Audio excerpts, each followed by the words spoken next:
noches. Desde Ángeles a la Noche hoy tengo el placer de entrevistar a una mujer que conocí hace bastante tiempo, una persona muy luchadora, que ayuda a la gente desinteresadamente y que lleva un largo camino recorriendo, luchando por los derechos de todos aquellos que se vieron en su día afectados por el problema de Afinsa, que fue intervenida brutalmente por órdenes del Partido Socialista Obrero Español. Buenas noches, Mila, ¿cómo te encuentras? Hola Ángeles, buenas noches. Encantada de hablar contigo, encantada. Yo quería que me explicaras cómo llevas todo este tiempo desde que comenzó esta larga batalla, desde el 2006, exactamente 9 de mayo del 2006, cómo llevas tú estos años, que son, si no me equivoco, 9 años, luchando por los derechos de todas las personas que han perdido sus ahorros por culpa de una intervención política del Partido Socialista Obrero Español. Bueno, pues tú lo has dicho, luchando. El 9 de mayo de este año harán 9 años ya desde que se intervino Afinsa, conjuntamente con Fórum Filatélico, fueron las dos empresas intervenidas. Y lo cierto es que desde el minuto 1 prácticamente me puse a la lucha, ¿no? Junto con mi marido, los dos decidimos tomar parte y no permanecer pasivos ante la injusticia y el atropello que se estaba cometiendo con miles y miles de clientes. No perdamos de vista que entre Afinsa y Fórum Filatélico estamos hablando de cerca de 500.000 de familias, 500.000 de clientes individuales, con lo cual, como familias, son muchas más, que de la noche a la mañana han visto cómo se les ha intervenido su patrimonio, se les ha expoliado la filatelia que era de su propiedad, se han clausurado las empresas que llevan funcionando 25 años sin ningún tipo de problema, y con esa clausura y la paralización de la actividad se ha impedido absolutamente que se siguiera con la actividad de intermediación y compraventa de filatelia y con la inversión de los clientes, de manera que lo que han hecho ha sido estrangular esa actividad y dejarnos a todos sin nuestras inversiones y sin la posibilidad de seguir comprando y vendiendo filatelia y, en fin, invirtiendo en esto como una inversión alternativa a otro tipo de inversión, que sería, por ejemplo, la tradicional en banca. Yo, si no mal recuerdo, creo que has escrito 2 libros. ¿Me podrías hablar de ellos? Sí, 2 libros. Uno es una recopilación de una serie de escritos que yo fui publicando en un foro donde nos hemos dado cita a miles y miles de personas, concretamente Afinsa Foro Gratis. Ahí yo empecé a escribir unos artículos y todos los acababa de la misma manera: desde la muralla seguiremos resistiendo. Y entonces el primer libro que publiqué es una recopilación de todas estas, bueno, de todas no, porque eran muchas más, ¿no? Pero de una buena parte de las murallas que escribí y publiqué, y el título se llama Lamentos y suspiros desde la muralla, porque verdaderamente ha habido mucho de lamento, mucho de suspiro, mucho de indignación en cada una de esas murallitas que yo he ido escribiendo, ¿no? Y después el segundo libro, ya en otro estilo, sí, es un libro, un volumen de casi 600 páginas, es un ensayo, y el título es El saqueo de Afinsa, la verdadera historia de una intervención. Lo publiqué en 2010 y es una recopilación de todo lo que ha sucedido desde el mismo 9 de mayo en que nos intervinieron, y digo nos porque interviniendo a las empresas y privándonos de nuestros bienes nos intervinieron a todos. Y en ese libro pues lo que hago es recorrer ese hiper de acontecimientos hasta que lo publiqué, hasta el 2010, de manera que son 4 años de sucesos, de hechos, va escrito en orden cronológico y eso hace más fácil la lectura, porque a veces un ensayo que aporta mucha documentación, que es muy riguroso, que aporta datos, fechas, documentos jurídicos,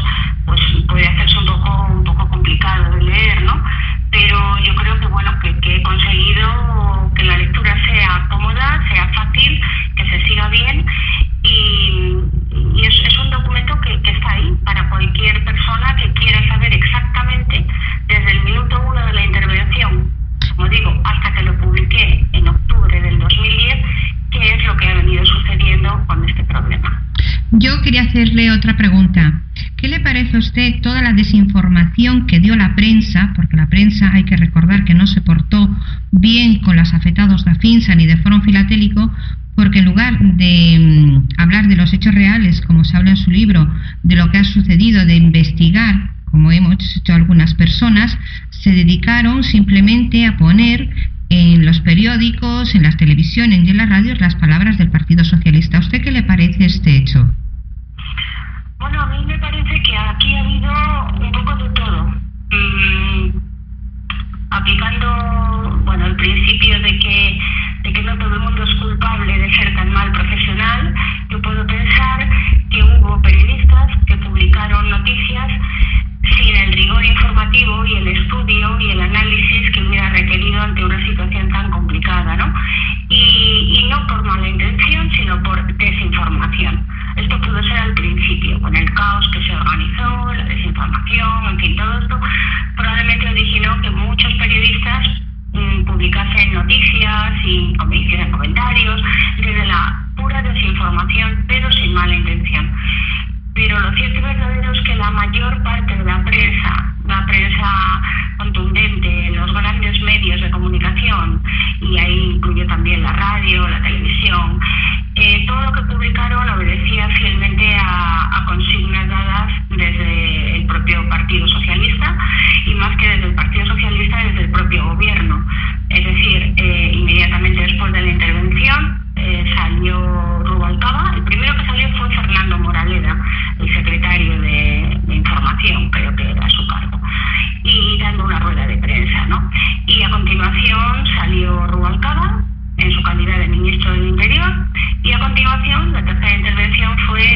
de que no voy a cansar a la audiencia, pero por este cambio de criterios de mercantilidad financiera, que el pasivo de la compañía era de cerca de más de 2.000 millones de euros, se ha fabricado un estado contable y una situación patrimonial ruinosa que llevó a la empresa a concurso, a liquidación y a una situación en la que estamos ahora que es paradójica, porque tenemos una sentencia de hace 2 años de la audiencia provincial en la que, primero, reconocen que la actividad de Afinsa es mercantil y, como tal, segundo, nos admiten a los clientes nuestro derecho de separación de la masa de crédito, de la masa de la quiebra de la compañía, y ordenan a los administradores concursales que nos devuelvan a aquellos clientes que así lo pidamos nuestra filatelia.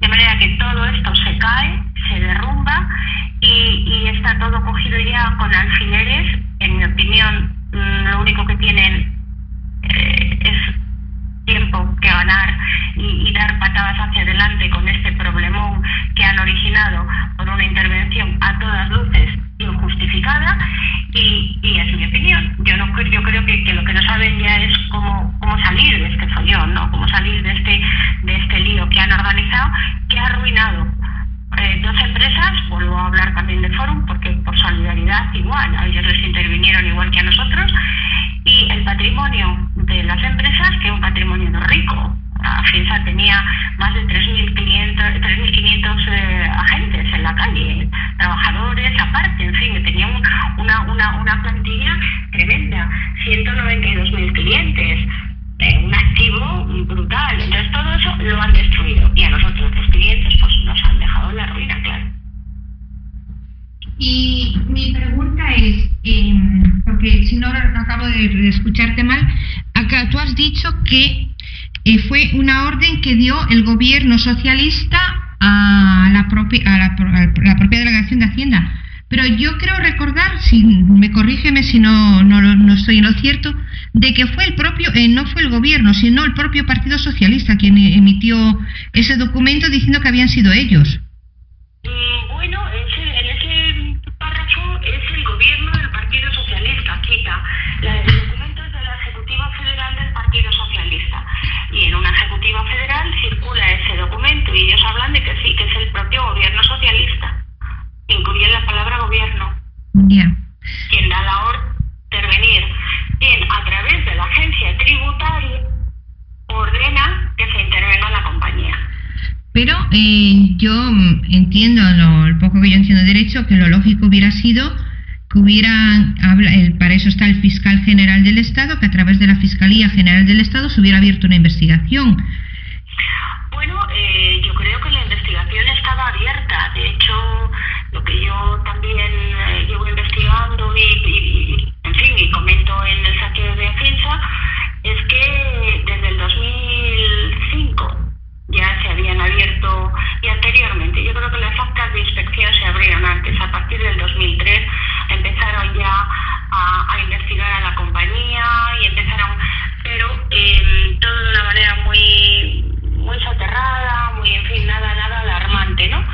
Y fue ya en el 2006 cuando pegó el escopetazo de salida el asunto y intervinieron. Pero la investigación estaba, ya digo que había unas actas de inspección por parte de la inspectora María Teresa Llavar, que no están cerradas, pero que a pesar de no estar cerradas, pues bueno, produjeron el efecto que produjeron, porque las pasó a la Fiscalía Anticorrupción, y al final el fiscal general, el fiscal anticorrupción, pues dio la orden de intervenir. Ya, pero por ejemplo, yo hasta donde sé de derecho, y esto es algo que he aprendido bien, cuando se citan, por ejemplo, si una persona supuestamente comete una estafa, como estaban diciendo que había hecho Afinsa, lo primero que tiene que hacer es que reciben una citación del juzgado donde se les dice que tal día, tal hora, acompañado de su abogado, se personen para prestar declaración como posibles imputados, cosa que no sucedió así con el tema de Afinsa, si no me equivoco. Y no solamente no sucedió así, sino que yo comento algo en el saqueo de Afinsa de una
Por eso digo, porque... No solamente no les apercibieron, no solamente no les citaron, no solamente no hubo nada de lo que tú me has comentado, sino que a requerimiento, a instancias, a interés de esta persona, a la que la propia Cristina Caballero, periodista, le había dicho, os están investigando, preguntó en sede de la Fiscalía, le dijeron que no había nada contra Finsa. Y unos meses después intervinieron. Yo, otra de las preguntas que me llama mucho la atención y de las cosas que me han dentro de la atención dentro del procedimiento es que María Teresa Llevar nunca puso en conocimiento ni de sus superiores ni de la Fiscalía que ella tenía motivo de abstención porque tenía intereses contrapuestos para hacer la investigación de Afinsa. Y digo esto porque esta señora nunca puso en conocimiento de que su marido trabajaba para el Banco Santander. Y yo todas las investigaciones que he hecho, todas me llevan a Banco Santander como que está detrás de todo esto, moviendo los hilos. Bueno, yo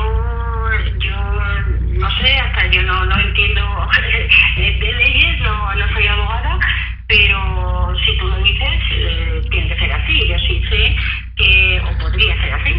Yo sé que ella está casada con un señor que en tiempos de la intervención, no sé si continuará haciéndolo, pero en tiempos de la intervención este señor era efectivamente comisario de arte del Banco de Santander. Y bueno, teniendo en cuenta que el Santander era un banco con el que trabajaba Finsa, y Banesto también era el banco con el que trabajaba Finsa, pues hombre, podría decirse, pues no sé, que a lo mejor ella tendría, no sé si que haberla recusado, pero desde luego ella misma tal vez debería de haberse abstenido, ¿no? Porque era, en definitiva, un cliente de una entidad financiera en la que está trabajando su marido. Pero en fin, eso ya no me corresponde a mí decirlo. Eso, si ella lo ha hecho, será porque podía hacerlo, no lo sé. No, con la ley en la mano eso no lo podría hacer, pero también otra de las cosas que me llama mucho la atención es que se hace la intervención el día 9 de mayo y el día 10 de mayo se presenta en el juzgado número 6 de lo mercantil un concurso contra Finsa. Y hasta donde yo sé, preparar un concurso no se hace de la noche a la mañana, lleva tiempo. El calibre de Afinsa, desde luego, de la compañía. Pero también lo que evitan decir los medios de comunicación y lo que evitaron decir es que la mamá de estos niños trabajaba en un despacho de abogados y que el papá de estos niños también trabajaba para el señor Emilio Botín. Bueno, yo que ella, el marido trabajase para el señor Botín y el Banco Santander, eso no lo sé, pero sí sé que ella trabajaba en el mismo despacho de abogados que instó el concurso. Eso sí, eso es un hecho, ¿no? Ella era trabajadora en ese despacho de abogados y al día siguiente fueron esos abogados los que instaron el concurso de acreedores. Con menos de 24 horas, ¿no? Prepararon toda esa pila de documentación que verdaderamente tuvieron que hacer un trabajo ciclópeo y a la velocidad de la luz, porque ya es difícil, ¿no?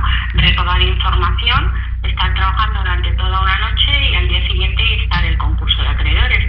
Coincidentemente, por los 3 hijos de esta señora, de este matrimonio, siendo como ella era trabajadora de ese despacho. Eso es toda la información que yo tengo. Yo, si no recuerdo mal, el papá de estos señores, de estos niños, trabajaba haciendo los catálogos para Emilio Botín.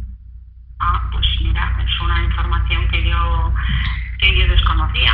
Pues es una información que yo desconocía. Bueno, pues será otra casualidad más que nos lleva a don Emilio Botín y... Ya son dos. La tercera, si no recuerdo mal, yo oí en una de las reuniones de tantas que he asistido, como alguien dijo que 4 o 5 días antes de la intervención de Afinsa, el señor Emilio Botín estaba reunido con el señor Rubalcaba en el Hotel Atrio en Valladolid. Incluso hicieron el comentario de que valía más el coche del señor Emilio Botín que el propio hotel. Entonces... No, sí, esto es algo que efectivamente circuló por internet. El origen está en que, al parecer, cerca o enfrente, desde luego lo tenían a vista, ¿no?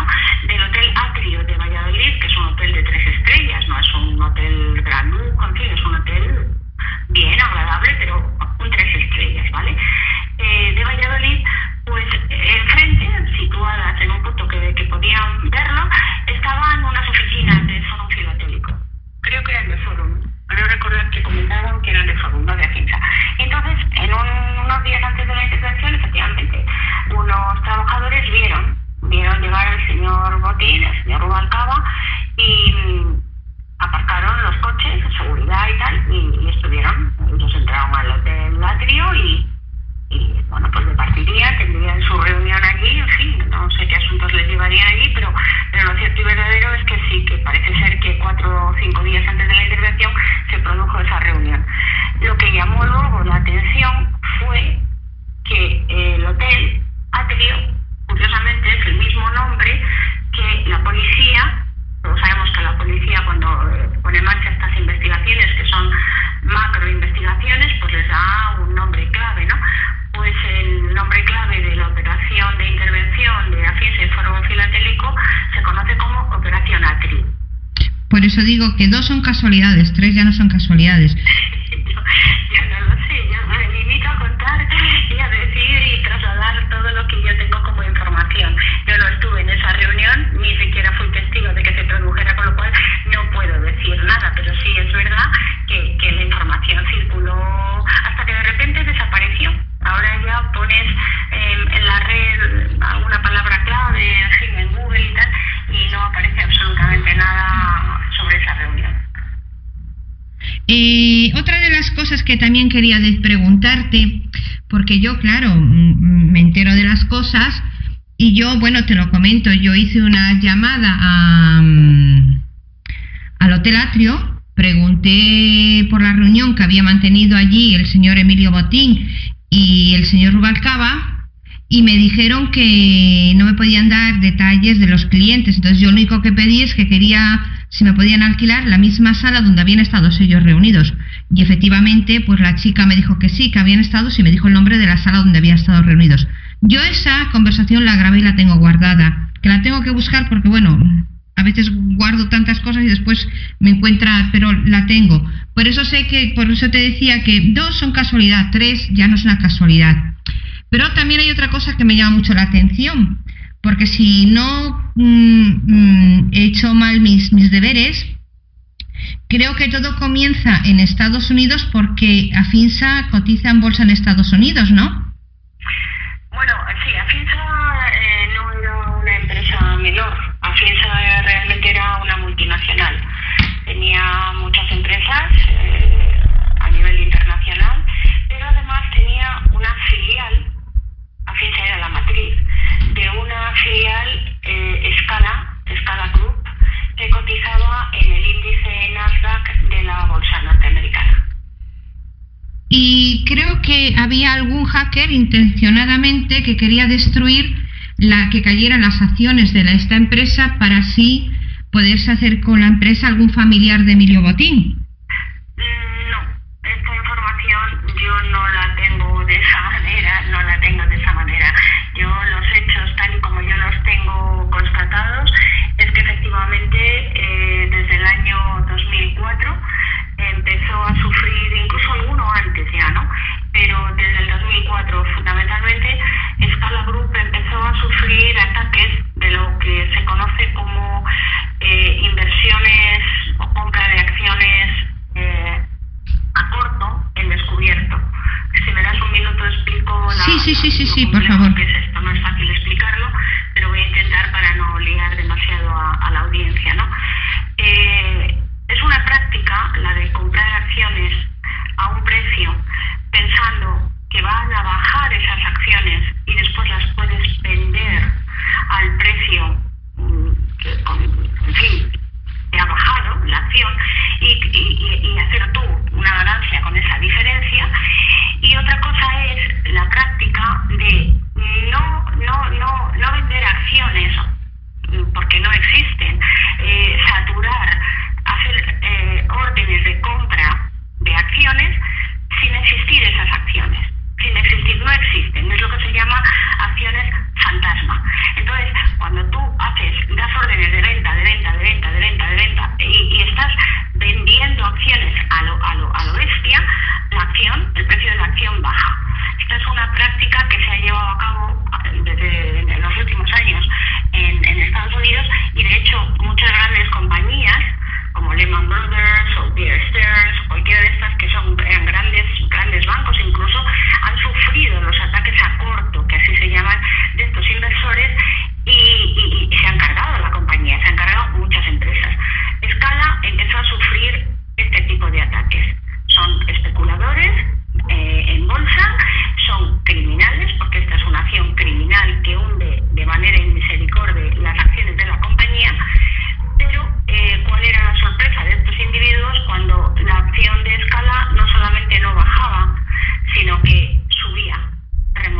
entregó en la Audiencia Nacional en julio del 2005.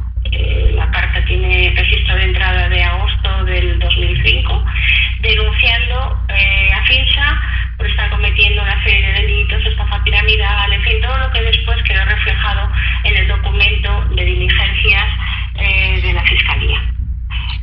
Lo sorprendente es que un señor norteamericano que no era cliente de Afinsa, que no era inversor en Escala, que no sé qué hace en un país que no es el suyo, viene aquí, presenta una carta, denuncia a Afinsa y unos meses más tarde, el 9 de mayo del 2006, Afinsa se interviene y, repito, las acusaciones contra Afinsa son prácticamente un calco de la carta que está incorporada en el documento de diligencias previas, está incorporada la carta de este señor denunciando las actividades de Afinsa, por supuesto un embuste, la carta está llena de falsedades y consiguiendo su propósito.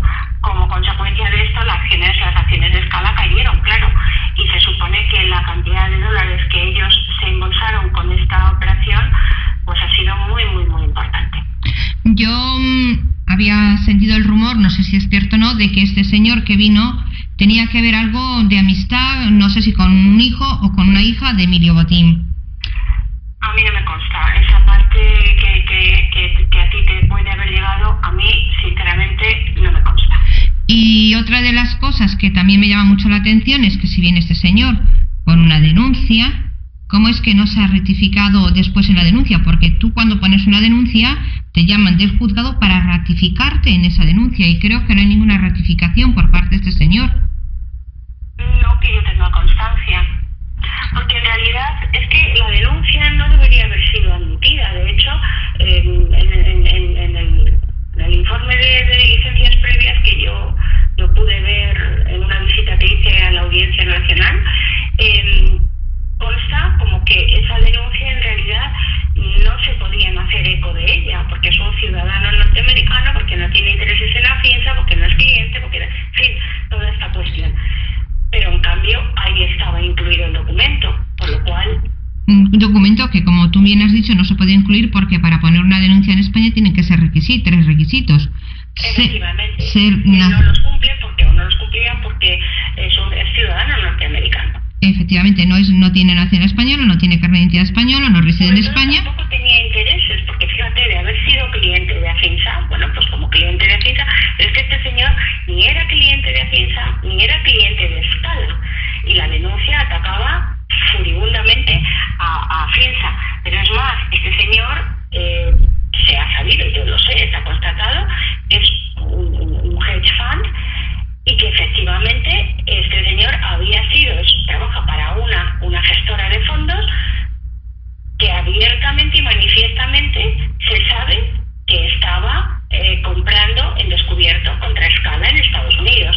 De manera que el vínculo contra Escala en Estados Unidos y contra Afinsa en España, esta especie de pinza, yo la veo como bastante clara, ¿no? A tenor de los hechos y a tenor de esto que estamos hablando. Hombre, yo lo que veo a lo largo de todos los años, del tiempo que ha pasado y de las investigaciones que he podido hacer y documentos que he visto, que aquí habría un interés por parte, pues bueno, de tanto de alguna entidad bancaria como por parte del propio gobierno que supuestamente, y digo supuestamente porque no estaba presente el día que entraron en Afinsa, llevaban unas bolsas negras pensando que iban a encontrar dinero negro. Y digo esto porque en aquella época el Partido Socialista tenía un agujero enorme dentro de las arcas del gobierno español. Bueno, el Partido Socialista lo que hizo fue tener, pues creo que unos meses antes de la intervención, una condonación de deuda importante por parte de los grandes bancos. Eso sí es cierto. Como partido que es, pues bueno, los bancos les financian, en fin. Bueno, pues Santander, BBVA y la Caixa, creo también, les condonaron una cantidad importante. La deuda que tenían se la condonaron. Hombre, eso entraremos en otro debate otro día, pero es que los bancos no pueden financiar ni, dejar préstamos a este tipo de esta forma de partidos para después condonárselo. Lo que sí hacen es realmente es comprarlos para que estén a su servicio después y hagan lo que los grandes bancos, las entidades autoridades quieran. Pero bueno, esto no es el tema que nos trae hoy, sino el tema de hoy es Afinsa. Y otra de las preguntas que a mí me llama mucho la atención es que a pesar de que hay sentencias que dicen que los sellos son de los afectados y que se les haga entrega de esos sellos, los administradores concursales se niegan por activo o por pasivo a entregarle los sellos a los afectados, aquellos que los han reclamado. Yo voy a precisar, no se niegan, no pueden negarse, porque hay una sentencia de la Audiencia Provincial, que es el órgano civil superior al juzgado de primera instancia donde se está viendo el tema, juzgado mercantil número 6, no se pueden negar a hacerlo. Lo que sí están haciendo es poner muchas trabas, muchas dificultades, procesos muy largos para todo, dejar pasar el tiempo. Llevamos ya pues más de 2 años con una filatelia que está perfectamente clasificada, perfectamente, porque además no es que lo digo yo, es que ellos en un informe que enviaron a su señoría, al juez, de estos informes que ellos tienen que hacer periódicamente, no sé si son cada 6 meses, en fin, dejaban constancia de no solamente de que la filatelia existía, de que la filatelia estaba perfectamente conservada y de que, en fin, todo estaba clasificado estupendamente, sino que daban pelos y señales de qué filatelia era cuál, de los contratos FIC, de los contratos SIC, del MIC, de todo. Y, en fin, todo, una exposición súper detallada en el propio informe. Eso está reflejado en papel, está reflejado en el informe, eso lo tengo yo subido a canal Afinsa, ¿no? Que es el canal de información que yo tengo abierto para los clientes. Ese documento está ahí. Entonces, si todo estaba organizado, si todo estaba estupendamente, ¿por qué se están demorando tanto en entregarnos esta filatelia? Y es nuestra. Son solo 2 opciones: o dinero resultante de la venta del patrimonio, de la enajenación de los bienes de la concursada, o filatelia. Los clientes que decidieron y que optaron por el dinero ya han recibido un 5%, un primer 5%, porque hay muchos bienes que todavía no se han podido vender. Gamazo, Anuncio, es decir, Palacio de Gamazo, el Palacio de Anuncio, hay muchas cosas que todavía por la crisis, en fin, por lo que sea, no se han vendido. De manera que se supone que ellos sigan recibiendo más dinero en la medida en que estos bienes se vayan enajenando y se vayan vendiendo. Pero a nosotros, a los clientes que hemos pedido la filatelia, no nos han dado absolutamente nada. Por eso voy. Uno solo ha recibido la filatelia, que además es que es nuestra, y está clasificada, está ordenada y está lista para ser entregada, pero pues no nos la entregan. Pues eso voy, Mila, porque si tú has pedido la filatelia y no te la han entregado, como tú bien has dicho, a los otros que han querido el dinero ya se lo han entregado, no hay motivo para que no te entreguen la filatelia. Es un retardo malicioso y una apropiación indebida que están haciendo los propios administradores y las personas que están al servicio de los propios administradores. Son cómplices necesarios para llegar al delito de apropiación, de no entregarle a las personas lo que están pidiendo por derecho y con sentencias en la mano que son suyas. Porque yo he llamado a los administradores concursales que no están nunca, son ilocalizables, pero sí he hablado con la gente que está allí y tienen la poca vergüenza. Un día a la semana es cuando ellos van. Sí, pero he llamado durante 7 días y ninguno de los 7 días los he localizado.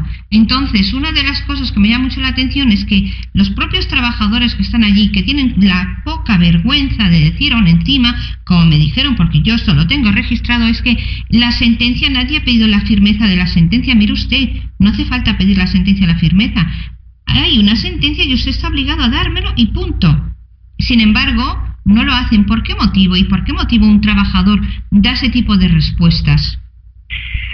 Bueno, pues eso habría que preguntárselo a ellos. Evidentemente, como tú bien dices, no tendría por qué tener que exigirse, en este caso a la Audiencia Provincial, la ejecución de la sentencia. ¿Por qué hay que exigir que se ejecute esa sentencia? Si ya lo han dicho, si ya está la sentencia, bueno, pues se ejecuta y punto, ¿no?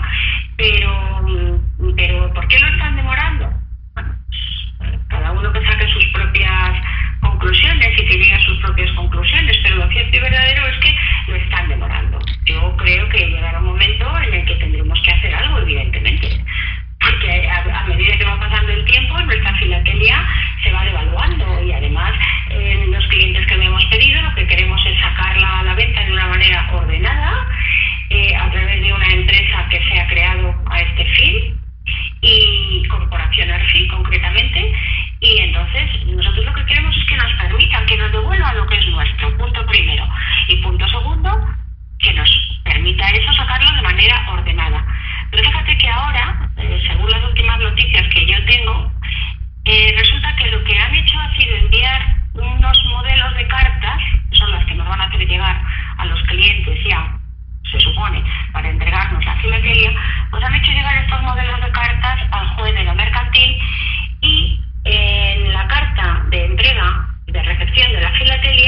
ella misma, ¿no? La empresa. Así era como funcionaba esto.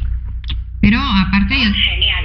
Entonces, si ahora nosotros ejecutamos ese contrato, ese mandato de venta, ellos nos dicen, bueno, es que Afinsa ya no existe. Ya bueno, ¿y de quién es el problema de que Afinsa no exista? Desde luego de los clientes no.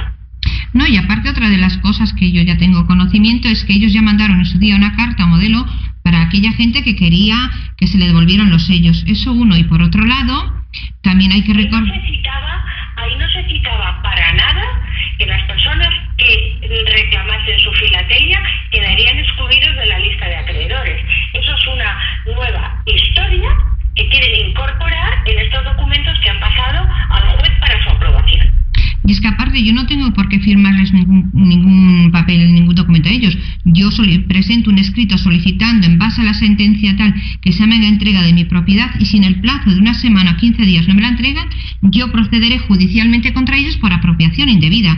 Y es así, no es que la gente tenga que asustarse y firmar cosas que no tienen que firmar, porque además la gente que firma ese tipo de cosas se podía invalidar porque la firma bajo el temor y presión y coacciones, porque eso se entiende como una coacción hacia la gente. Pero yo quería llegar aún más allá, porque aparte la gente no solamente ha perdido sus sellos, su inversión, sino aquel dinero que tenían que percibir por tener pues las plusvalías, claro, la revalorización de la filatelia y lo que hubieran sido las plusvalías a lo largo de estos casi 9 años, claro que sí.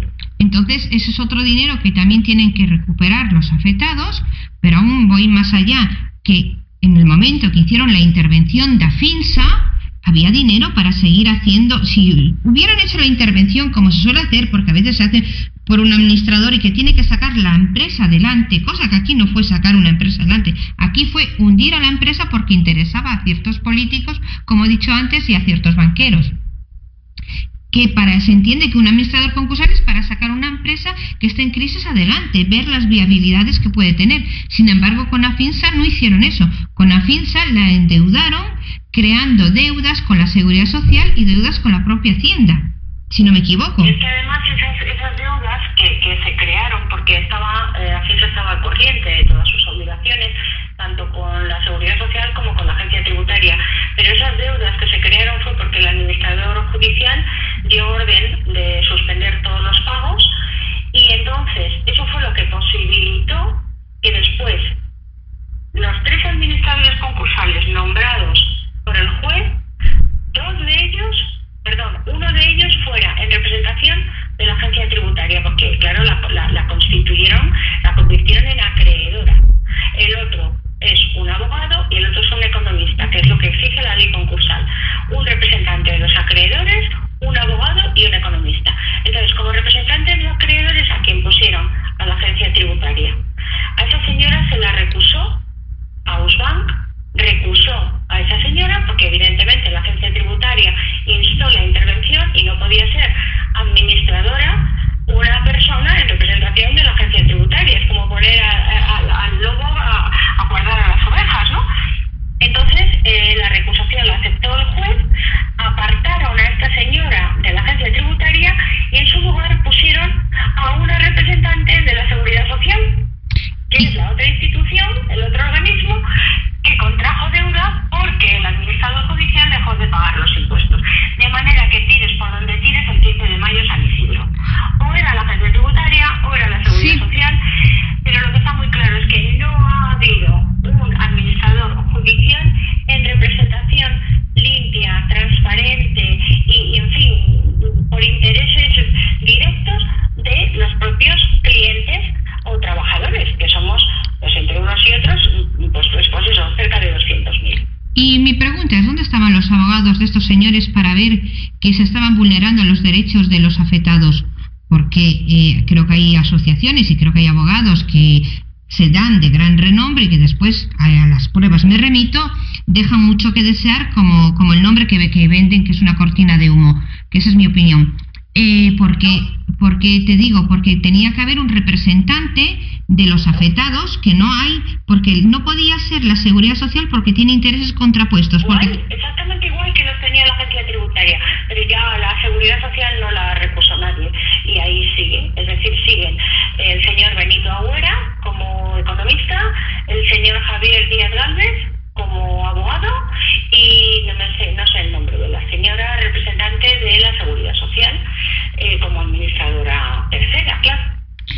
Yo lo que sí creo, y eso los jueces se suponen que tienen conocimientos de leyes, pero el señor juez del mercantil número 6 deja mucho que desear, porque sabiendo que no hay nadie, y lo sabe, porque no puede decir que no lo sabe porque hay escritos presentados, se han mantenido reuniones con él, sabiendo que se estaban vulnerando los derechos de los afectados, como este señor no nombró él un administrador concursal en defensa de los afectados. Que lo podía hacer, ¿eh? Que lo podía hacer. Es decir, era su prerrogativa, de la misma manera que se nombró a la representante por parte de la Seguridad Social, se podría haber nombrado a un abogado en representación de los clientes, pero se optó por nombrar a esta señora. Sí, pero bueno, no tiene explicación la dejadez de los abogados, que tenían que haber luchado por ello y haber exigido al juzgado que se nombrase un administrador concursal en favor de los perjudicados. Y en este caso la responsabilidad también es parte de los abogados que no lo han hecho. No solamente del juez, sino también de la administración y de los propios abogados y de los propios administradores, que sabían que estaban incurriendo en un delito de prevaricación. Pues eso es lo que tenemos, si es así, si ahí ese es el delito, hombre, yo no me atrevería a llamarle delito, pero sí desde luego una maniobra un poco transparente, porque esta señora está validada, porque efectivamente es acreedora, la Seguridad Social es acreedora, pero caramba, hay 192.000 clientes, ¿no? No se podía haber nombrado un abogado en representación de estos clientes que han sido expoliados directamente por esta intervención, por este concurso de acreedores. Yo recuerdo, Mila, te voy a hacer recordar una vez que viniste a Vigo a una conferencia, que estaba uno de los que hizo la ley de mercantil. Ajá. No sé si te recuerdas. Este señor, cuando estaba hablando y se le explicó y escuchó de creo, si me recuerdo mal, de Juan Antonio Cano, cómo había sido todo, este señor, el comentario, porque yo me quedé mucho con el comentario que hizo, fue que la ley lo que es la ley mercantil para la concursal, que está mal aplicada en este tipo de empresas. Pues evidentemente, es decir, yo creo, no sé si habrá habido después concursos en cuanto a personas, seguro que no, pero en cuanto a dinero, es decir, a capital, probablemente haya habido después concursos de mucha magnitud, ¿no?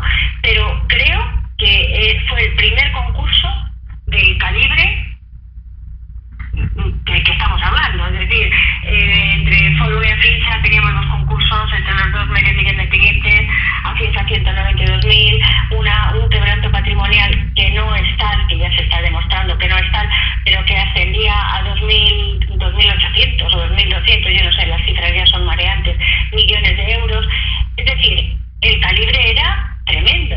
Entonces, la ley concursal no estaba preparada para cosas de esta magnitud. Pero yo, que soy un poco maliciosa, yo me malicio, que la ley concursal se aprobó pues con relativamente poco tiempo antes de la intervención de Afinsa. Para mí que esa ley se hizo específicamente para lo que después iba a venir. Otra de las cosas que a mí me llama mucho la atención es la desfachatez que tienen los administradores concursales a la hora de decir que el valor de los sellos está aumentado y que no es el valor real. Y sin embargo, yo sé que hay un informe, una subasta que se hizo fuera de España, no recuerdo si fue en Alemania o en Bélgica, donde se dice que a pesar de la crisis, a pesar del revuelo todo que ha habido en España con Afinsa y Foro Filatélico, los sellos vendidos, el lote vendido en la subasta, alcanzó por encima del valor del catálogo un 40% por encima del valor catálogo. Entonces, sí, esa fue una subasta que se llevó a cabo en la Galería Keller de Alemania, efectivamente. Y creo recordar que ya van pasando los años, ¿no? Y las cifras al final se vuelven algo borrosas, pero creo recordar que efectivamente esa cantidad que tú apuntas es como bastante exacta a la que se alcanzó como remate final en la subasta de esos lotes filatélicos, un 40% por encima de su precio de catálogo. Entonces, ¿de dónde sacan estos señores que el valor esté inflado o que no sea el valor real? Sin olvidar que cuando uno compra una mercancía, lo que sea un SEO, sea un cuadro, sea una joya, sea una rueda, por ponerte un ejemplo. Yo puedo tener una figura rota, pero que es antigua, o que no es antigua, y tú vienes, me la ves. A mí me la ha podido regalar como me ha podido costar 5 euros. Y tú te encaprichas porque te gusta esa pieza que yo tengo. Y tú me ofreces hasta 20.000 euros. Si yo te la vendo por 20.000 euros porque me has hecho una oferta que para mí es sustanciable y yo pago mis impuestos, esa figura adquiere ese valor. Por eso no quiere decir que yo haya inflado el valor o que te esté estafando, porque yo tengo mi propiedad, es mía, soy yo quien decido cómo la vendo o no la vendo, si la quiero vender. Y si llega un caprichoso y me da 20.000 euros por ella, yo soy libre de venderla, pagando mis impuestos. Esa propiedad que se ha vendido, ese objeto adquiere ese valor. Entonces no sé de dónde estos señores han sacado que se estaban inflando los precios. Bueno, esto a donde tú apuntas es efectivamente a que una cosa es el valor de algo y otra es el precio, ¿no? El valor se lo da el comprador a la cosa, es decir, yo te puedo ofrecer a ti efectivamente una millonada por un objeto que en realidad tiene un precio pequeño o en fin ínfimo, pero tiene, por ejemplo, un valor para ti sentimental tremendo y entonces tú no lo vendes, o sí lo vendes por un precio que a otro le puede parecer desorbitado. ¿Pero por qué? Porque el valor es subjetivo. El precio es objetivo, esto vale 5 euros, pero ¿cuál es o sea, esto cuesta 5 euros, pero ¿cuál es el valor que se le da a esta cosa por la que yo he pagado 5 euros? Vaya usted a saber, el que le dé el comprador que se quiera hacer cargo de él, ¿no? Y si lo puede pagar, como tú bien dices, está en su derecho y no hay estafa, porque va a haberla, esa es la ley de la oferta y la demanda, estamos en un mercado libre, ¿no? La economía funciona así. Pero la cuestión de la valoración de la filatelia, en un 10% de lo que figura en sus precios de catálogo, se hizo, pero no porque se hiciera así de aquella manera, que no, es que se llamó a unos pseudoperitos, que de peritos no tienen nada, son comerciantes filatélicos de la Plaza Mayor de Madrid, donde se ponen puestecitos para vender sellos los fines de semana. Pues se llamó, me parece que fueron 4, se buscó a estos 4 señores y se les dijo que ellos iban a ser los encargados de valorar la filatelia de Afinsa. Entonces, al final determinaron, entre unos y otros, que la filatelia de Afinsa valía un 10% de su precio de catálogo. Bueno, pues mira, yo lo que estamos hablando me parece muy interesante y me gustaría poder volverte a entrevistar dentro de unas semanas para seguir hablando del tema, porque tengo muchas más preguntas que hacerte, pero el tiempo se me está acabando en estos momentos. Entonces, si a ti te parece bien, te volveré a llamar. Entre 2 o 3 semanas te llamo y volvemos a hablar del tema. ¿Te parece bien, Mila? Encantada, porque además no tenemos oportunidad, nadie nos brinda un micrófono, ni un estudio de televisión, ni una columna en un periódico para poder contar lo que está pasando, ¿no? De manera que yo te agradezco mucho en nombre propio y en nombre de los clientes que nos des esta oportunidad, y mientras te pueda ser de ayuda y te pueda aportar la información que tú necesitas, pues cuentas conmigo, claro que sí. Bueno, pues yo te emplazo para que nos volvamos a encontrar y poder hacerte de nuevo otra entrevista haciéndote muchas más preguntas, porque se me han quedado muchas preguntas en el tintero, de verdad, mira, porque hay mucho tema y muchas cosas que seguramente que a la gente les interesaría saber hasta dónde llega todo esto.